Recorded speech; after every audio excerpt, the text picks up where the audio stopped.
carefree season we imagine. For many, it's where the seeds of struggle are first planted. Loneliness, fear, pressure, or trauma that can later show up as anxiety, depression, or even lifelong mental health challenges. Welcome back, listeners, to today's episode on the Mindful Living podcast. I'm your host, Sana, as always. And today we are going to explore a truth that often hides in plain sight, the link between what happens to us as children and who we become as adults. And maybe, just maybe, how healing doesn't always have to take years. And listeners, my guest, he has developed a program that looks at cause and effect in mental health. The cause being those early events in childhood, and the effect being how they manifest in disorders later in life. His work shows that in as little as 3 hours, individuals can begin to release the baggage of the past and return it to its rightful place. And because this is the mindful living, so of course, mindfulness runs through everything we do here. We'll also ask, how can awareness, presence, and compassion help children move from suffering toward healing? So, listeners, meet my incredible guest, Richard Tierney. So, Richard, welcome to the show, and I'm really, really honored to have you here with us.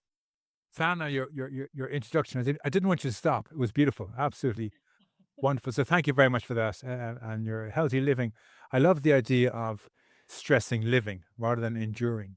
Um, I think so many people endure life these days. They don't really understand what it is to live or to live a life in any way, shape, or form. I think we have to get very, very simple about this whole concept. And the simplest way we can do that, in my understanding of working with children, working with adults, is to teach them that whatever you call your creator, I don't know what religion you are, what denomination you are, it doesn't matter. If we can fully accept that everything didn't happen by chance, that something or someone created the universe. Now, I'm a Christian, so I believe it's God, but you may be a Hindu, you may be a Buddhist, you may be a Islamic, you may have your beliefs and they may be different to mine. But if you can grasp the idea that some entity out there created the world and wants you to live abundantly, that's really the foundation stone that'll change, transform your life. Yeah, of course. That's very beautifully put, Richard. It's a beautiful beginning to this crucial conversation. Um, and before we start with the conversation, um, I mean, it's such an irony that I have realized the beauty of childhood when while growing up during adulting. When we are kids, when we are children, we often, uh, hope, yeah, let's grow up fast. I want to do all the things that, I see all the grown ups doing. But it's such an irony that now we have, spent quite a number of years on the earth, on this planet. We think, oh my goodness, when am I going to go back to my childhood? But now, unfortunately, this is not the case for everyone. Um it's sometimes really heartbreaking, but then also liberating to um hear stories, where people have endured trauma, abuse, hardships in their childhood, and they're so fundamental in the building in building their trajectory, in building their story journey of their life. And when we talk in terms of science as well, we often, I've actually learned that, in the first 7 years, in the first 5 or 7 years, whatever experiences you're having, consciously, subconsciously, they're kind of embedded within you. They really, kind of become the character building blocks of how you react to events, how you behave, how you talk, how you perceive. So this is such a crucial topic, crucial conversation, for, I think, everyone, not only for kids or teens, but for parents, for older generations, for everyone. So I really appreciate that you are, bringing this up in limelight for every one of us. Well, Sana, really, we have to go back beyond the first 7 years. The truth is that, again, if you can accept that you are a child of God and God blessed you, they say that God is within us and God lives within us in our soul and our subconscious mind, that we have a battle between the ego and the subconscious mind. So the conscious mind is our ego, and that's tied to this fallen world where we do selfish, self-centered things and we're egotistic and all that kind of stuff. And then the subconscious mind is where God resides. And it's the inner voice we should be listening to, not the one in our head says, oh, take what you want, steal, cheat, rob, whatever. That's the ego. So we have to go back to when we were born. So the idea is that God created us in his image, and we're blessed with three responses to danger: fight, flight, and freeze. In the womb, all our needs are met. So we're living in the womb of our mother. All our needs are met. If we're too cold, we get heat, and if it's too hot, we get cold. And we're fed by and we're fed by our mother, whatever. Then it comes when we leave the womb. Now, this is the catch. Because we're born with fight, flight, and freeze, and we're leaving the womb, we're not dying. We're not dying. We're moving Mhm. into a new life. And in that moment, our responses to danger kick in. So I come out of the womb in a state of freeze, and I come out of the womb, and the midwife holds me up, and it's like I'm dead. They hold me up at the ankle, slap me in the bum to get a reaction. But in that moment, when I'm woken up, I am told that my natural response to danger, freeze, doesn't work. And I'm afraid to ever use freeze again. And I go through my young life in a state of fight or flight because freeze is taken off me at birth. I don't say we blame the midwife or we sued the midwife, but that caused me to never trust freezing again. So I go through life in a state of fight or flight. My natural response for me is to freeze, but it was taken from me at birth. So now I'm in a state of two responses I don't want to do: fight or flight. If a child comes out of the womb kicking and screaming, maybe it's in a state of flight. Again, the midwife wraps up in a blanket, puts it into a cot, and Yeah. it's trapped in the blanket, and here's the message: flight doesn't work. And now through its young life, it's stuck in a state of fight or freeze.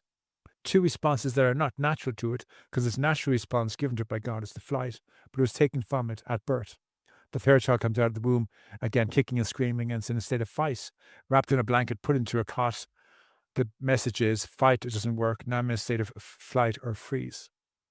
So I become very passive aggressive. And that's how I started my childhood. My natural instinct is to fight, but it was taken from me at birth. Now I'm stuck with flight or freeze, two responses I'm not comfortable with. And so I'm kind of screwed before I start. Now the child comes out of the womb, happy, joyous, and free. The midwife takes it up, it's smiling, it's cheerful. They hand it to the mother because it's no trouble in the mother. The mother holds it to its bosom. The hearts connect. The umbilical cord is cut, but the hearts connect, so that's a safe child. He has all its responses intact, and that's the kind of child we see growing up to be a strong, independent, the strong, silent type, the ones that go on to become millionaires and success stars and whatever. And we think, I wish I was like him. They have all the responses intact. But if you or I came out in a state of fight, flight, or freeze, we have one Mhm. of our responses taken from us at birth. So before we even start our lives, we're not complete. We have one of our natural responses that we are meant to use taken from us at birth. That is really interesting, Richard. Really interesting. Yeah. Like, Okay, so now you come into life and you're in a state of a freeze, but you know freeze doesn't work now. You got the message to your little mind as a baby that freeze doesn't work. You're in a state of fight or flight, and we hear this again and again of children stuck in a state of fight and flight, and adults stuck in a state of fight or flight. yeah. And they can't run away and they can't fight because it's not their natural ability. All they want to do is freeze, but the message is don't freeze. It's not safe to freeze. So they're stuck in the state of fight or flight. And that's a big problem we have. You look at children and you'll come across children who are in a state of fight or flight. Someone's in a state of fight or freeze. Someone's in a state of freeze or flight. And that's a kind of a damaging place to start from. And that's about three-quarters of the world's population are in one of those three Oh, spaces. yeah. Okay. Okay. So I want to lay the groundwork for you to understand. So a Yeah. lot of us come in damaged into life before we even start. And then we have the case that the parents are meant to be nurturing and loving and caring. But it got to the stage where when I was growing up, you had Sunday was the day of rest, it was the Lord's Day. You went to Mm. church, family day, everyone to church together. You never worked on a Sunday. It was the Lord's day, and you'd have 2 days off a week. So you'd have Sunday and either Saturday. We were from a middle class family. You had Saturday and Sunday off with your family, and my father would have a half day on a Wednesday. So he'd have his half day on Wednesday to go off and do his own thing, have a game of golf, whatever. And then Saturday and Sunday was a time for family. And you go up in that environment with God and with church and with fellowship and community and all that kind of stuff. It was a great, very healthy space for a child to grow up in. They were protected and loved and nurtured. So you grew up to be some sort of a healthy child. But nowadays, both parents are working. Both parents are working 7 days a week. Maybe the father isn't there all day long, and when he comes home at night, now shattered, the child's in bed, doesn't get to have any time with the father. He's gone again first thing in the morning. Then the mother works overtime, and she's working whatever, and they have to have someone in to mind the child. Might be a grandparent, or might be a nanny, or someone from next door, who isn't a very good nurturing person, and the child suffers because of its environments. There's all this going around outside of the child, plus it's been robbed of its natural response to danger. So in most cases, we have a terrible habit of looking at the child and thinking the child is a problem, when in fact the child isn't the problem. The environment the child grew up in was the problem. The way it was nurtured was the problem. The lack of nurturing, the lack of care. And then the big thing is the lack of having God in the child's life. So many children grow up without any concept of God. There's no God in the schools, there's no God at the weekends, there's no church going together with the family. We'd walk down to church together from the house, the family. We'd dress up on Sunday morning in our best Sunday clothes, and we'd walk down as a family down the road. We'd meet other families walking down. We'd all walk down together to the church, and we'd go in and do our church. And at the end of the church, you come back and you go home and you have a Sunday dinner and go off and have your day. But you've had that start to your Sunday where you spend time with the Lord and interacting and that healthy mind and mindful living, all that was all a part of being in that space of nurturing and love and compassion and all those things that the Bible says is that's good, is to focus on the good things you've heard as an early child. But nowadays kids don't get that. So kids are deprived of the God, deprived of two parents being available all the time. There's so many single households of mothers trying to manage on their own, the father's missing for Mm. whatever reason. All these things come into it. But we've gotten to the stage where we look at the child and say the child's the problem. Not the fact that we're the problem because we're not looking after the child, but the child's the problem. The parents get away with murder. They let that child become anxious, depressed, whatever, and then let's treat the child for anxiety and depression. But the problem is they're in a very unhealthy environment, and we need to work on the environment, the parents, the nurturing environment, and the child. 'Cause your child is meant to throw tantrums and cry and give out and be anxious and depressed. That's how they grow into a human being. Children are meant to be given the freedom to set boundaries, to talk back to the parents, to talk back to elders, to learn how to speak up for themselves and have healthy boundaries, to throw a tantrum, to throw and scream and shout and rant and rave and throw their food and whatever. They're not anxious, depressed kids. They're learning about boundaries. And if we're loving parents, we allow them to have this to an extent so they learn how to have boundaries. But in that, we also teach them then about having boundaries and about taking action. And all that's missing in very many of children's lives, early lives. Okay. Hmm. So, uh, Richard, I mean, yeah, I mean, times are different now. The um, very elements of, when we talk about nuclear families or joint families. Now, it may vary across different cultures, but now kind of the dynamics are changing. Um, I mean, where do you see the problem in there? Is it because that both the parents are working, they're not able to devote the required amount of time for the child to kind of, nurture in that environment, in that healthy, loving environment, or the child is not getting attention, or the system itself.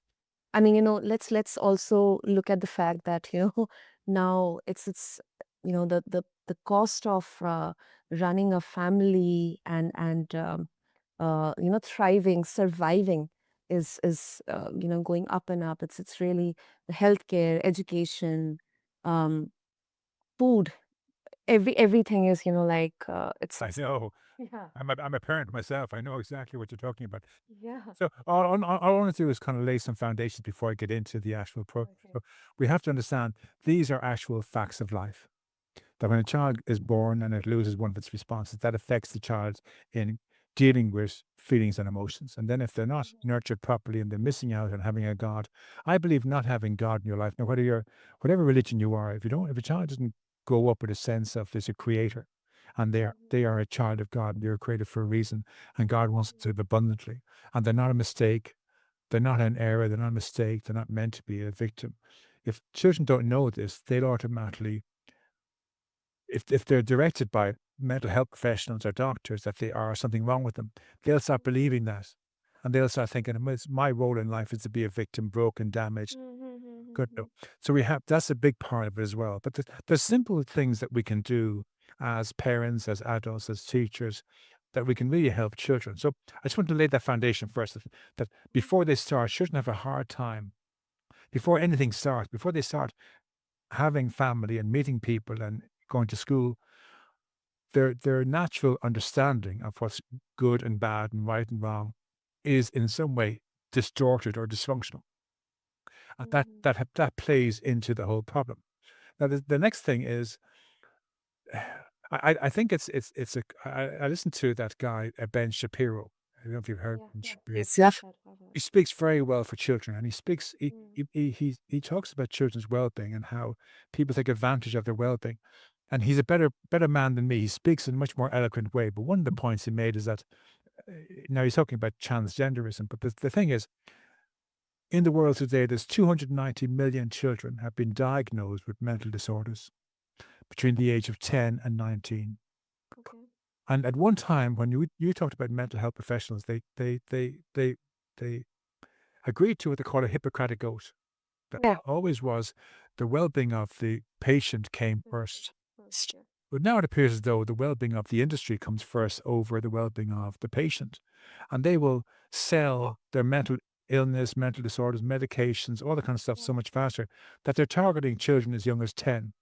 When children haven't even reached puberty, they haven't even got to the stage of understanding the feelings, and they've been told that their feelings are mental disorders. So we have this huge amount of children nowadays who believe that anxiety is a mental disorder, depression is a mental disorder, throwing a tantrum is a mental disorder, being reactive is a mental disorder. It is a crying shame. It's a sin against humanity, against God, that they would focus on children early to get them onto this whole mental illness blog. So I think there's 290 million people. The future of the human race have been diagnosed with mental disorders as young as 10 years of age is a crying shame. But there is a simple solution that we can put into practice today. And that's what my intention to share with you today is. And it's very simple. So if let's say, Sana, you and I are married, we've got 3 children, and we decide we're going to try and do something about this. So as parents, we gather our children around the table and we list out the 6 most challenging feelings, which are anxiety, depression, anger, fear, loneliness, and maybe loss, grief. Okay. And you put those at the top of the page. Okay. And underneath that, we have God's responses of fight, flight, freeze, and acceptance. And we talk to the children about, let's go with the first one, anxiety. Okay. We're going to do 4 exercises for each of these responses. So anxiety, I say fight, flight, fear, and acceptance. Okay. So we're going to use flight first. Okay. Okay. So let's write down on this sheet of paper moments that make you anxious. So I'll start. Okay, I'm dad, and I used to, when I was a child, I get anxious at not having my homework done, going to school. I couldn't do it, and I was afraid the teacher would give out to me. And I write that down. Then you, mum, you say, well, I used to get anxious about, not getting home in time. My mammy slapped me if I dirtied my dress. And then they put down something that they're anxious about. Okay, let's now, just for the hell of it, let's all run away somewhere outside of this room, leave all our anxiety on the table here, and let's all go together and hide somewhere. Where's a good place to hide? And you say, well, I think under the bed would be a great place. And I say, well, behind the curtains, I think would be a very good place too. And the kids say, well, I think outside would be a good place. Okay, where do you want to try first? And they all go and go, let's hide under the bed with mommy and daddy. Under the bed. So you run upstairs and you go into your bedroom, and everyone climbs in under the bed and it stays there for 10 minutes. The kids are thinking, my parents are hiding under the bed, with us. When they hide under the bed for 10 minutes, and it's kind of fun and it's jovial, but it's a sense of, they get the message, it's okay to hide when you're anxious. And then 10 minutes later, they say, okay, that's 10 minutes up. Let's go downstairs and talk about how that felt. So you go downstairs, okay, how was that for you? And they kind of go, It was fantastic. Like, I really felt safe in the bedroom, under the bed, no one could come near me. And someone else says, "No, didn't really fancy that. I don't like being on the ground, whatever. Okay, we'll try something else next time." And you find out, and they learned, okay, they find the next one is fight. Okay, so how can we do about fight? Okay, now not about Mhm. fighting anybody, but we could write an email to somebody. Who could write an email to? Let's write an email to God and give out to God because someone makes me anxious. The same Yeah. person. So I write an email to God saying, God, my Mhm. my teacher makes me anxious, and he gives out to me, and it's not fair. And I write to God about this, and I send the email off, and I pretend email to God. How does that feel? I just reported my teacher to God. That feels good, says Dad. You say, I just reported my mammy to God. God, that feels good. And your son and daughter say, "Yeah, I just reported so and whatever." And how did that feel? Yeah, that felt good too. And they learn it's okay to report. And then you say, "Gee, Mhm. we'll try something else then. We'll try freeze this time." And then next one is freeze. Okay, so we don't leave our seats. I want you to go to a fantasy world in your head. You leave the room mentally and emotionally.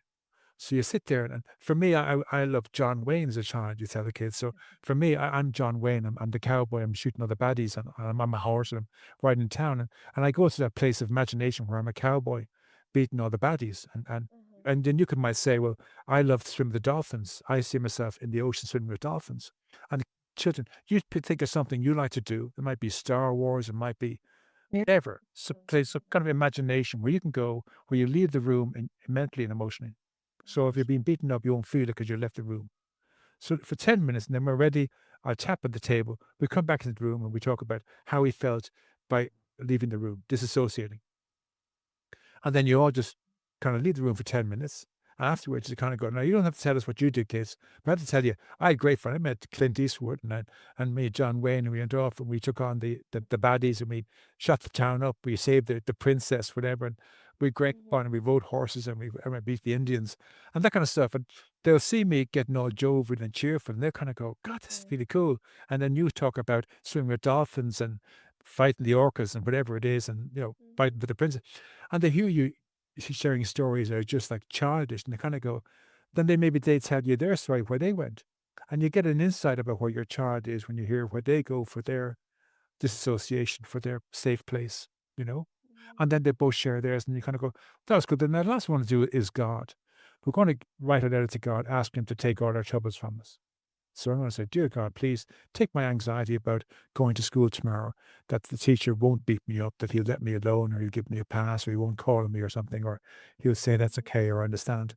And that's to put in my letter. And then you say, I'm going to write that my mammy won't give out to me for dirtying my dress. And your kids write down their prayer. And then they say, you don't have to show that prayer to anybody. What I want you to do is when you finish writing that prayer, we're going to get a bin here and a lighter.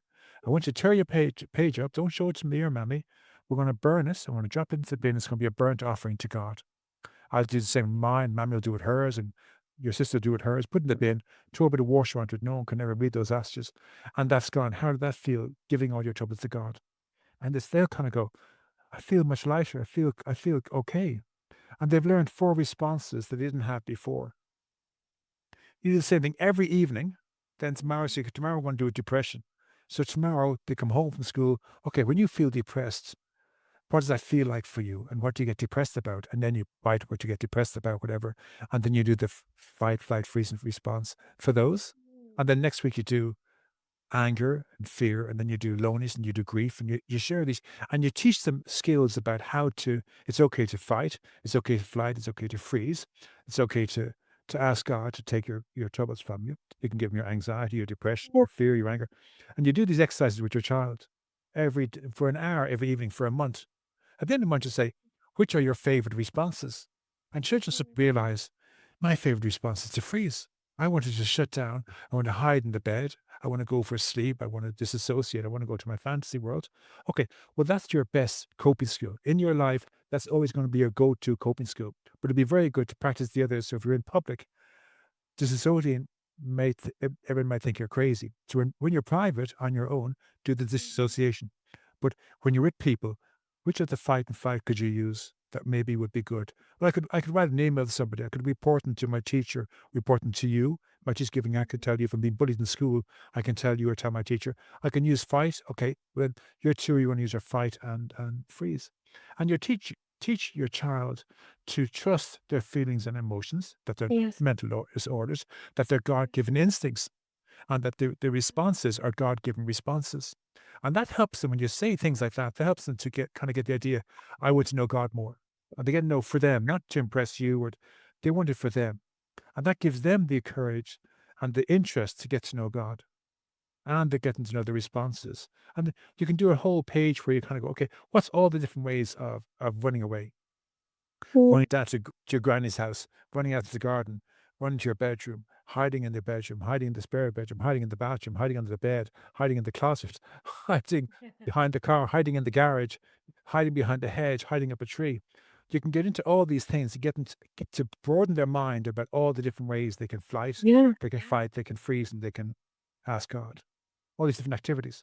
And suddenly you're filling your child up with all these responses. The next time they get anxious, they don't pop a pill, they don't shut down and thinking, I have an anxiety disorder. They take an action. Mm. And uh, I think the essence here, as you mentioned, that these emotions and feelings, they're natural for kids and for children. And for adults, you're meant to feel anxious. It's okay. I'm a grown man of 64 years of age with two children. There's times in my life when I think, I wish my mommy was still alive. I'd love to curl up on her knee and have a cry. Just to sit up on her knee and have a good cry as a child again. And sometimes, I think about 6 months ago, I went off and had a cry. I didn't want my wife or my children to see their daddy crying, but I went off into my room and there's no one around and I had a little cry. And it was great relieving thing to do to have a grown man cry. It's not a case I'm a big girl or and I'm a real man because I cried. I allow myself my right to feel my emotions, to feel my feelings, to trust that they're God given instincts for me to release anything in my body. I can cry, I can scream and shout, I can beat a pillow, I can, you know, do all these different things to get it out, you know? It's okay to feel your feelings. As long as we don't harm ourselves or anyone else, it's okay. So taking medication to alter my mood, that's harming myself. So I don't take medication. I don't drink on it. I don't drug on it. I don't take drugs on it. I don't medicate myself because I'm putting a poison into my system that's fighting with my system. So we have to teach our children it's not okay to take medication. Sit with your feelings. It will pass. It may not be nice, but it will. Everything will pass. Because what happens is when we go to bed at night, our our conscious mind switches off. When we wake up in the morning, we're a new person. We're starting a whole new day. So it will pass. What happened yesterday and what happens today are two completely different days. Yesterday, I wasn't speaking to Sana on healthy mind. I was preparing for that chat, and here I'm in the middle of that chat. Two different Richards. Richard yesterday was nervous, apprehensive, and a bit, and I must say, very excited about coming on your show to be interviewed. And here I am in the interview, and I feel like I'm nailing it, and I feel fantastic. Two completely different versions of me. Yeah. I'm not the same person, so I can't say what happened yesterday happened to me because I'm not the same person. I'm 24 hours older. Yeah. And I think that's such a beautiful way of looking, you know, It's simple about truths we want to it. teach our children. Yeah. And it's not rocket science. We're not looking to, I don't want to go down the road of psychology. It's very simple. Okay, let's choose the six worst feelings for you. Okay, so I think it's going to be grief, loneliness, fear, anger, anxiety, and depression. Depression. Okay, that's what I think are the six. But there may be something else you think of that works for you. There may be something else that troubles you. Being bullied. Now, that's bully can be fear, it can be anxiety. But you may want to say bullying so you can focus on one thing. Okay, when you're being bullied, what's your body telling you to do? Run away. Okay, well then run away. If I can't at school, leave the classroom, leave the school, go to your principal's office, or leave the school and run home. If you're being bullied, run away. Don't stay and let the bully bully you. Tell somebody, scream and shout out loud. When the Yeah. bully comes towards you, start screaming out as loud as you can. The bully just wants to draw attention, so they walk away. Someone comes over, what happened? Billy is bullying me. San is bullying me. Richard's bullying me. Point it out. The person won't come near you again if you point it out.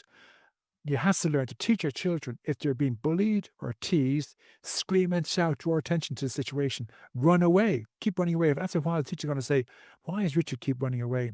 We have to sort this out. We can't keep running away from school. What's happening? What's happening? My teacher Mhm. bullies me. Mm. My teacher touches me. My teacher's fucking my my classmates bully me. They tease me. They call me names. I can't take this." Eventually, the teachers will look at the source and fix the source. They'll tell your parents. Their parents come down and they'll stand up for your grandparent. Will come down and stick and beat the crap out of whoever's hurting you. We don't real our children don't realize how much we love them, how much we'll do anything for them. They've been fooled into thinking no one really cares, so they have to manage it on their own. So we have to teach our children, if you have any trouble at all, you come to us. Exactly. And it's Exactly. simple stuff. Any parent can do this. Any big sister can do this. Any aunt or uncle can Yeah, do this. yeah, yeah. If you have nieces and nephews, tell them straight up, "I'm going to teach you about your feelings. They are not mental disorders." Exactly. This is such a vital point that you mentioned, Richard. You know, it's like you are naming the devil, and you are sharing what it is doing to you, and it's very empowering. And I believe that this should be encouraged in across different cultures. You know, if I talk about um, Asian culture, or here in India, I mean, uh, during our childhood times. Um, there was fear and anxiety for exams, for tests, for what if I do something wrong, and my classmate or my teacher reports it to my parents, or if someone is bullying me, or someone is like mocking me, maybe because of my physical appearance, or a kind of a foolish answer I gave during the class. They are all going to bully me, and I'm not going to tell my parents, because they'll think that I'm not an intelligent child. I do not deserve, uh, you know. So we have to teach the parents to tell our child, no matter how deformed they look, "You're our child. We love you to bits. We decided to get married, to have children, and you're our first child or a second child or a first son or a second daughter, first daughter. We love you to bits. We love everything about you. To us, you are perfect. We will always protect you. We'll always take your side. If anything's happening at all, don't believe anyone else. You come and tell us, and we'll sort it out if we can. But we're here for you because you're our future." And if we can get every parent, every aunt, every uncle, every grandparent to say this to the children in their lives, suddenly everything changes. All those things are told in school that you can't tell your parents, they won't do anything for you, they'll be angry at you. So abuse can continue. You tell your parents. You just go and tell your parents. And then we need to make sure the persons do this kind of activity. So I've been pushing for this activity to happen in homes, in schools. The teachers hit the whole classroom and say, "Right, on the board here we have the six most challenging emotions, and here are the four responses. As a class, we're all going to run away and hide. Where shall we hide?" And you get kids to all say, "In the canteen somewhere." Okay, let's go to the canteen. We've got 10 minutes. We're going to go to the canteen and hide under the tables, behind the chairs, whatever. We're going to stay there, be very quiet for 10 minutes, and going to come back after and say how that was. And you have all rushing down the corridor as quietly as possible, sneaking down, going into the canteen and hiding in the canteen for 10 minutes. And then, okay, let's go back to the classroom and go back and say, "Okay, how was that for you?" And some kids say, "Great." Others say, "No, I didn't really think it was good. Okay, we'll try something different for you next time."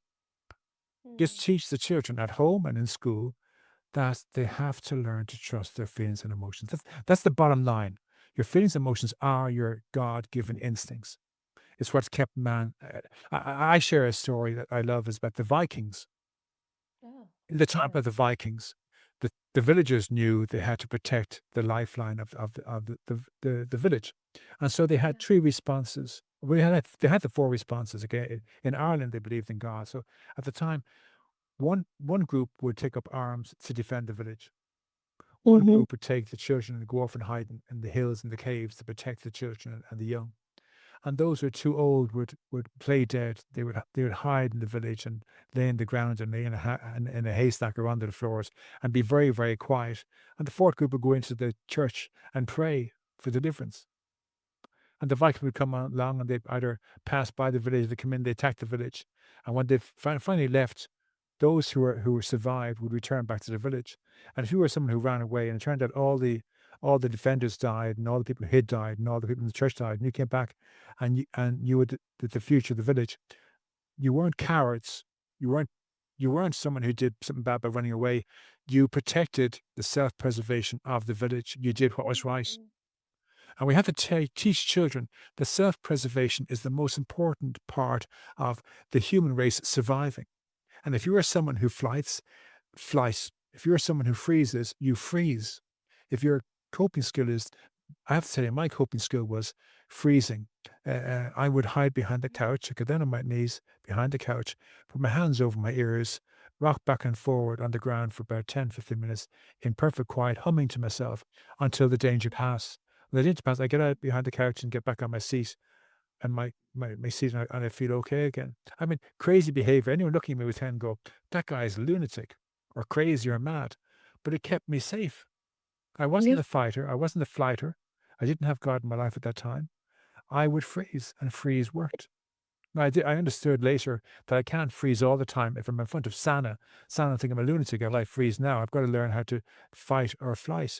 I have to practice Yeah. something else in front of other people, but on my own.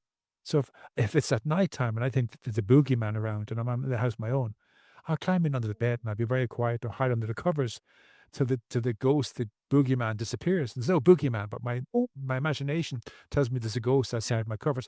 I put the cover over my head, I'll be very, very still until the danger goes, and I lift my head up and kind of go, he's gone. Lunacy stuff, but it works. So we have to teach children and adults. It's perfectly okay to adults who are in narcissistic abusive relationships Mhm. and they think if they run away, they're cowards. And if they fight back, then they're playing their partner's game. They want to do that. So they freeze and they suffer the abuse. If if their body's telling you to run away, you leave the house. You go to your mother's house, you go to the police station, you run away and you tell somebody, this man is abusing me. This woman is abusing me. Her family are abusing me. You get out of the house, you run away, climb out the window, jump out the window. Even if you break your legs, you jump out the window and you crawl away. You trust your instincts. You're trying to get away from the danger. You trust your instincts, whatever they are, whether it's a child or an adult.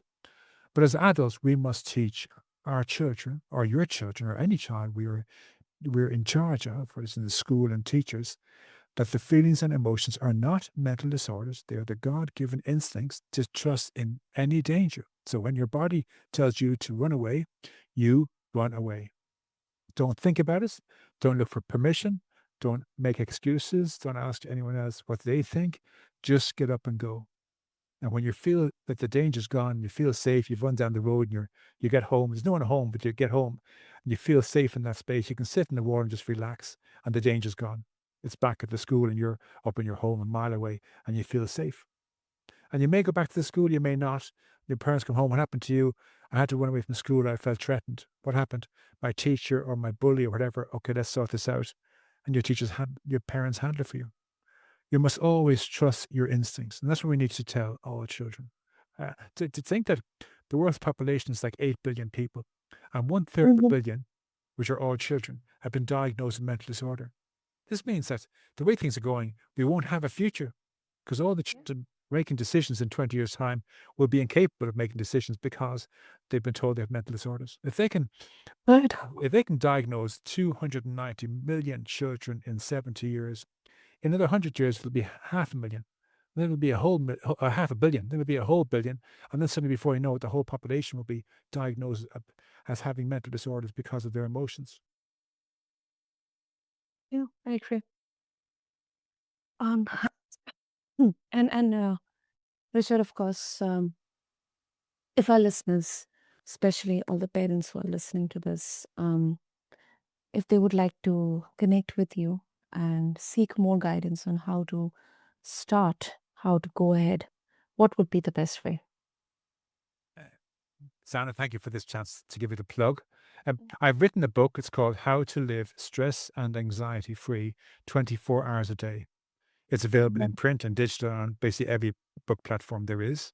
It sells for about 12.99. It has 10 exercises that you can share with your children, and they will introduce your child to the concept that the feelings and emotions are not mental disorders, that they're actually just a part of life, that they're instincts, that they trust their instincts, they have a normal life.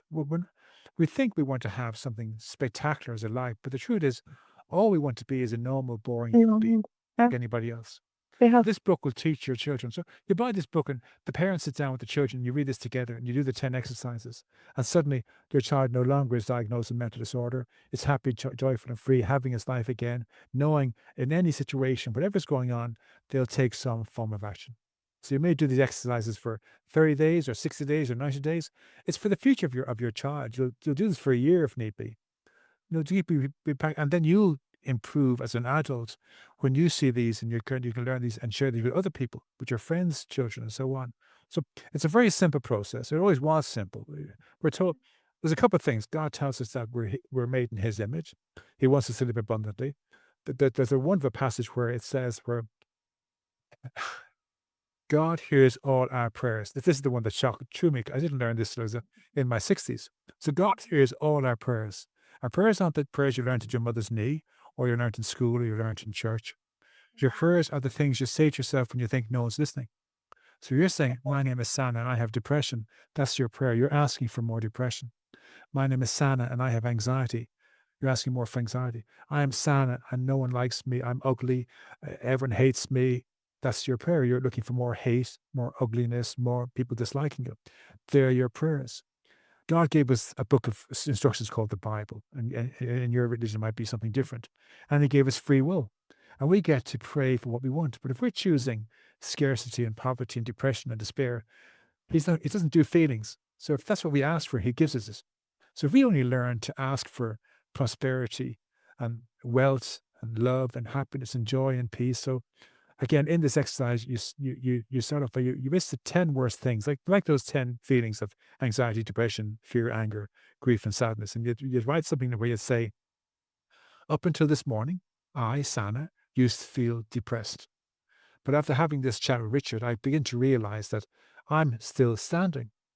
A lesser man than me would have given up already, but I'm still standing. What I've gone through would floor an elephant, but I'm still alive today. I'm standing. There's hope for me yet. That light at the end of the tunnel isn't depression, it's hope.